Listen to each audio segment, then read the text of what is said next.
महाडिक यांना का केला विरोध?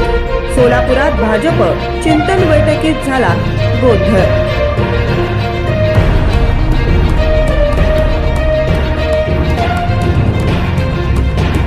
सोलापुरातील भाजपच्या पराभवानंतर पराभवाच्या चिंतनासाठी खासदार धनंजय महाडिक यांना निरीक्षक म्हणून पाठवण्यात आला आहे।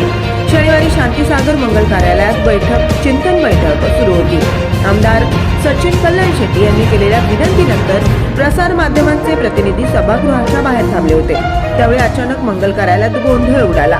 हा गोंधळ पाहताच माध्यमांचे प्रतिनिधी तातडीने आत जाऊन तो गोंधळाचा व्हिडिओ शूट करत होते। ते पाहताच भाजपच्या पदाधिकाऱ्यांनी माध्यमांना परत विनंती करून बाहेर पाठवला आणि मंगल कार्यालयाचा दरवाजा आतून बंद करून आत मीटिंग सुरू झाली।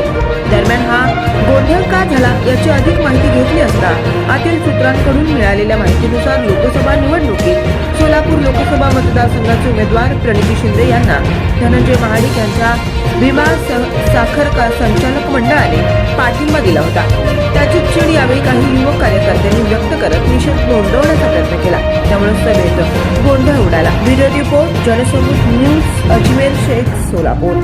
जनसबूत न्यूज च्या बातम्या पाहण्यासाठी आजच जनसबूत न्यूज चॅनलला सबस्क्राइब करा आणि बाजूला असणारे बेल आयकॉन प्रेस करा।